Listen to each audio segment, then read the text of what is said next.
everybody. Welcome to Memphis Blues Blu-ray Reviews. I'm Daniel Carter. And I'm Patrick Alsabrook. I know we've been away for a while, but we're coming back with a vengeance. We have a lot of reviews coming up. And first on the list today is Moon, a film by Duncan Jones.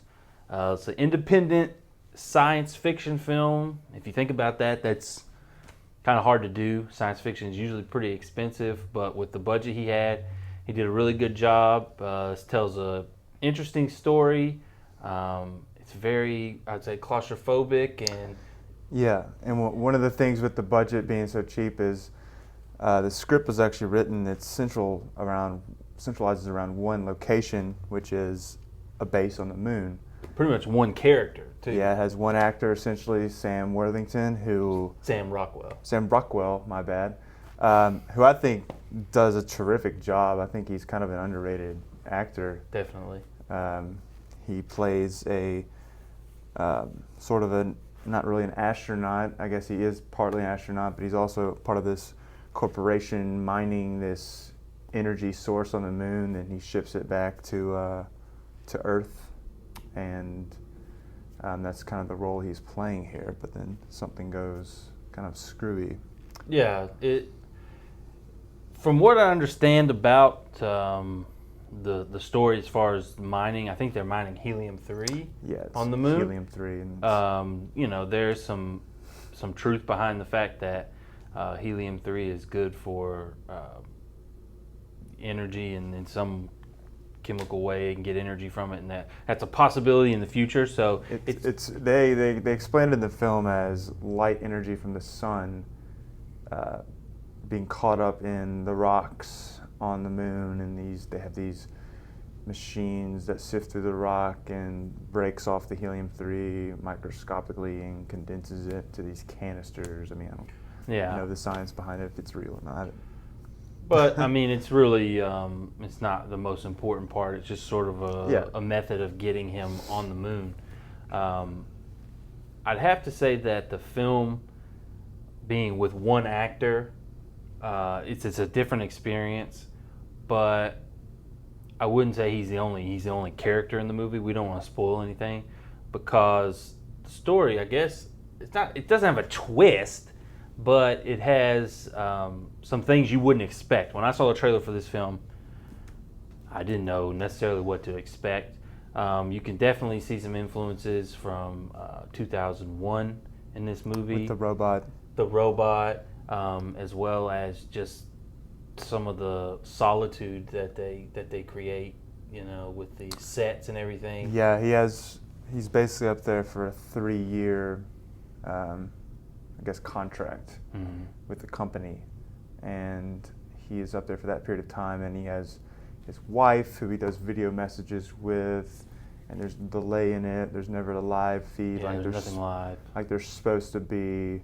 And you get this kind of sinister notion that the robot might be helping him or not hurting him and not really helping him like he should, or not giving him the information that he's supposed to get. That's happening there.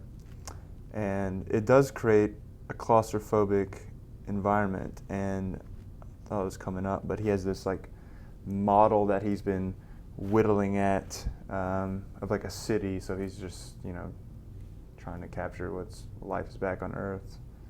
I think it should be noted, this film uses a mixture of CG and a lot of model work. Yeah, I think very limited CG as far as... Well, the CG that they do, you're not going to recognize. Like, there was a scene that they just showed where there was a bulletin board that was relaying messages. Mm-hmm. That's CG. That wasn't on set. And you're not going to know it, which is the best kind of CG. I think me and you are both really, we're proponents of CG when used properly, but at the same time, we love to see models. This stuff that you're looking at as models. All models. The ships are designed, great, and that model work really comes off as being an actual object on the film. It doesn't look like a bunch of hokey CG stuff. Especially on the high definition Blu-ray transfer. Yeah. You can't tell it's a model. I mean, I guess you sort of think they are, but it doesn't detract from the viewing experience at all. Mm-hmm. it really it sort of just enhances it, I think, because they're kind of, I mean, they're handmade, and you don't get that fake computer feel, I think. Yeah, I mean, as far as a new movie, I really don't think there's a new movie that comes out that's going to have a horrible image on Blu-ray because the format meshing with movies coming out now, they usually get it right. It's usually pulling from old film to the old movies, which of course we love to do the old movies here. We thought this one would be a good idea because not a lot of people know about it, and we both like science fiction a lot, and the image looks good. It's a very stark color palette. There's not a lot of bright colors. You got a lot of detail in the image. It's very sharp, clean, which is what I like. I like a very clean sci-fi movie sometimes, and sometimes I like a dirty, lived-in sci-fi. One thing I noticed a lot was his spacesuit was like all dirty and stuff because he'd been going out onto the moon's surface so much that dust had just finally, accumulated over the years. It is. I shouldn't have said that. It's a worn feel. It doesn't have it. Yeah, it does have a worn feeling like someone has lived there. It doesn't look pristine and clean like Star Wars, the prequels. Exactly. Just shiny or anything like that. It looks like someone's lived there for a while. So in a way, it is pretty realistic. But there are some parts that are very clean, and the robot itself and the way it talks. The voice for the robot is Kevin Spacey. Which is kind of interesting.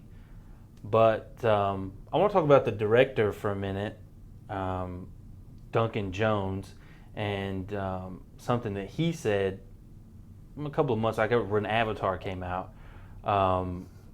He put on his Twitter account a kind of pretty negative review of Avatar, and he stated, was he the only one that didn't or saw everything coming in that movie? Everything that happened in that movie he saw coming. It was no surprise to it at all. Yeah. And I just want to commend him. If he ever sees this, thank you for speaking the truth about Avatar, which is the most weak-ass story ever written. I don't give a shit about the visuals at all. I don't care how great they are.